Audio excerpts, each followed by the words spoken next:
बिस्मिल्लाहिर्रहमानिर्रहीम। मैं हुम्मस की तरह दाल बनाने लगा हूँ। ये दालें मराकश में ज़्यादा खाई जाती हैं। मैंने तेल लिया है अपने कुकर के बर्तन में, 1 चम्मच तेल आप लीजिए और इसमें चीज़ें डाल दीजिए। मसलन प्याज मैंने आधी प्याज ली है और 1 प्याज हरी वाली, उसको भी काट के डाल दिया है। ये डालें। लहसुन डालें, 3 फांके लहसुन के लिए हैं। लहसुन बड़ी वाला है इसलिए 3 ही लिए, वरना छोटा हो तो 5 लीजिए। और जनाब आली, इसमें हम माश की दाल 1 मुट्ठी भर डालेंगे। मैंने 1 मुट्ठी भर माश की दाल डाल दी। इसके अंदर पानी डाल के मज़ीद दाल जो बची है उसको भी डाल देता हूँ आपके सामने। ये डाल दिया और नमक, थोड़ा सा नमक हल्के जायका नमक डाल दीजिए। 1 नींबू का कतला ये भी हमने डाल दिया और हमारी तमाम चीज़ें तकरीबन पड़ गई। अब हम इसके अंदर पानी डालेंगे। पानी तकरीबन हम पानी डालते हैं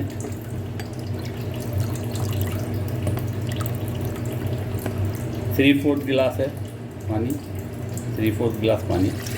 और चूल्हा ऑन और कुकर बंद और इसको 10 मिनट के बाद खोलेंगे। चूल्हा ऑन और कुकर का ढक्कन लगाऊंगा और 10 मिनट बाद खोलूँगा। इसमें जो ये चीज़ें डली हैं, तेल, प्याज, लहसुन, दाल और नींबू का 1 कतला डला है। बाकी इंशाअल्लाह बाद में। बिस्मिल्लाहिर्रहमानिर्रहीम। आज हम मुराकों की दाल बना रहे हैं। पहले ये दाल तो असल में बीन्स होते हैं, वाइट बीन्स। मेरे पास वाइट बीन्स नहीं थे। मैंने माश की दाल सफ़ेद वाली को आपके सामने गला लिया। उसमें लहसुन की फांके और ये 1 प्याली लिया है। ये 1 फ़र्द का मैं खाना बना रहा हूँ, नाश्ता बना रहा हूँ। और इस नाश्ते को सुबह भी खाया जा सकता है और शाम भी खाया जा सकता है। तो इसको मैं हमेशा नाश्ते के से नाम को सुबह शाम कहता हूँ। सुबह और शाम का नाश्ता सुबह में भी बनाएं, दोपहर में खाएं, खाने के साथ खाएं, जैसे खाएं। लेकिन एक नया टेस्ट होगा, एक नई जिद्दत है और ये इंशाल्लाह आपको पसंद आएगी। थोड़ा सा मैं इसमें पानी डालूँगा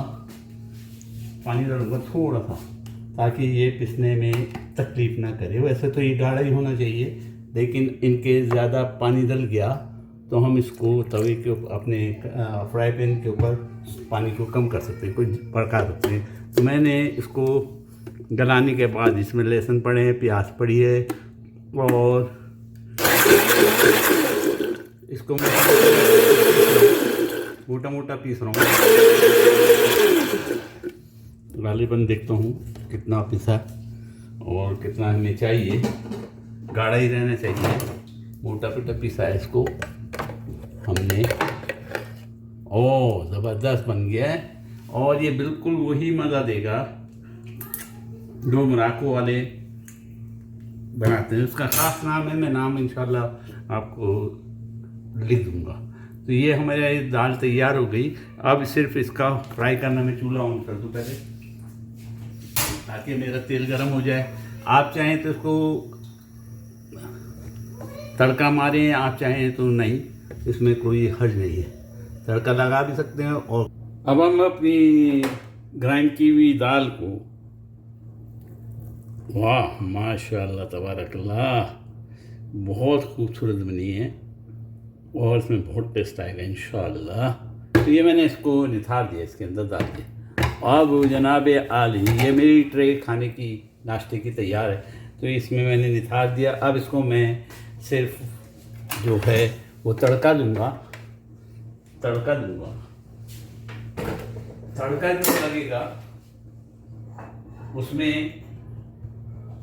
मैं जीरे का तड़का दूंगा और कलौंजी का, जीरा और कलौंजी।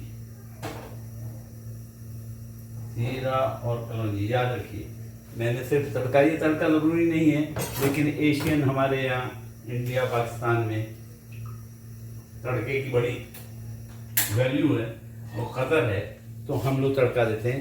मैं इसको तड़का दे रहा हूँ ज़ीरे का और कलौंजी का। वाह, ज़बरदस्त तड़का लग चुका, ज़बरदस्त तड़का लग चुका। अब मैं आपके सामने मेरा ये प्याला तैयार है। इसके ऊपर थोड़े से छोले, ये उनका तरीका होता है, वही तरीका मैं इख्तियार कर रहा हूँ। थोड़े से छोले, चने पके हुए, तो मेरे पास तो मॉडल में पके हुए चने हैं, ये 1 चम्मच, बस 1 चम्मच सजाने के लिए और खाने के लिए, बल्कि थोड़ा सा और, ये 1 चम्मच छोले डाल दिए। और जनाबे आली, इसके ऊपर मेरे पास 2 तेज़ मिर्चें वाली चटनी है। आप चाहें तो हरी चटनी ये वाली डालें, हरी मैं आपको दिखाने के लिए ऊपर से डाल दे रहा हूँ, ये डाल दें, या चाहें तो लाल वाली डालें, लाल वाली भी मौजूद है। मैं थोड़ी सी आपको दिखाने के लिए, वरना बहुत ज़्यादा तेज़ हो जाएगा, ये डाल दें। ये माशाल्लाह तबारक अल्लाह हमारी दाल तैयार हो गई। इस दाल को खाने के लिए उसका रोटी का स्पून बनाते हैं, यानी रोटी को गोल सा काट कर तोड़ते हैं। मैं आपको वो भी दिखा दूँगा अगर मेरे पास यहाँ पे रोटी मौजूद है।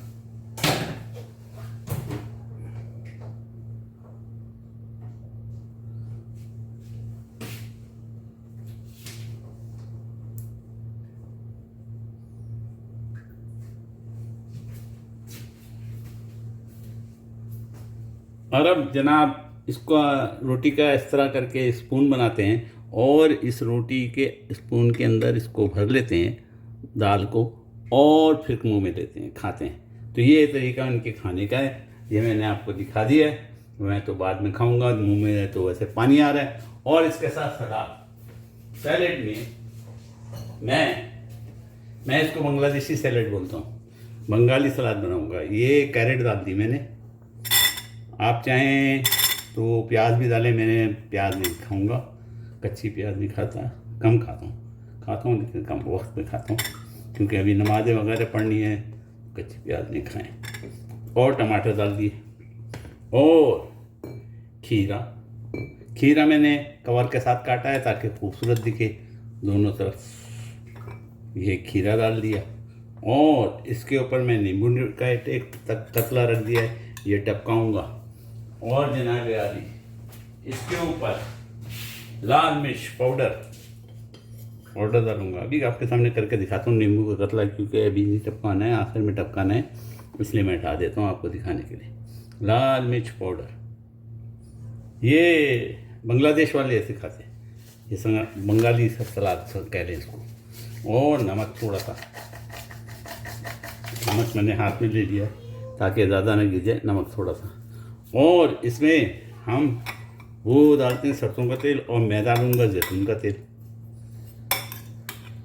इसको मिक्स करें, इसमें डालेंगे जैतून का तेल। वाह, ज़बरदस्त, हर जगह जैतून का तेल, माशाल्लाह तबारक अल्लाह। अल्लाह हज़म करे, नसीब करे, और इसमें अगर कोई ख़राबियाँ हों खाने में तो अल्लाह ताला उसको भी दूर करे। मुझे तो नहीं दिखती, मैं एक ज़माने से खाता हूँ, जहाज़ पे भी खाता था, और अब उम्र माशाल्लाह तबारक अल्लाह ठीक ठाक है। और ये जैतून का तेल इस पर भी हम डालेंगे। ये जी लीजिए जनाब, ज़बरदस्त किस्म का नाश्ता तैयार हो गया, अल्हम्दुलिल्लाह रब्बिल आलमीन। आप चाहें तो इसमें थोड़े से छोले डाल दें, आप चाहें तो इसमें कुछ और डालना चाहें, मूली वगैरह, वो भी डाल सकते हैं सलाद में। तो ये हमारा सैलेड तैयार हो गया। ये हमारी दाल ज़बरदस्त है भाई, ज़बरदस्त नया स्टाइल की है। मसूर की दाल, इसको क्या बोलते हैं, माश की दाल जो है सफ़ेद वाली बनती है, उसको हम लोग बचपन से अम्मी को कहते थे अंडे वाली दाल। आप अंडे वाली दाल बनाएं, हमें बहुत पसंद थी। आज मैंने उसका मोरक्कन स्टाइल में दाल बना दी है। उम्मीद है आपको पसंद आएगी, उम्मीद है आप भी बनाएंगे, टेस्ट कीजिएगा, बहुत मज़ा आता है नए नए खाने का। और मुझे दुआ में ज़रूर याद रखिएगा। दाल को एक दफ़ा मैं फिर आपको दिखा दूँ अच्छी तरह। ये देखें दाल, ज़बरदस्त दाल है, उसके साथ सैलेड है, उसके बाद आप अगर नान हो, रोटी हो बाज़ार की, तो क्या मज़ा है, वो भी तंदूर की यहाँ की, अगर यहाँ पे तमीज़ कहते हैं, तमीज़ हो तो बहुत मज़ा आता है। उसके चम्मच बनाएं और खाएं, और दुआओं में मुझे ज़रूर याद रखें। अल्लाह आपको खुश रखे।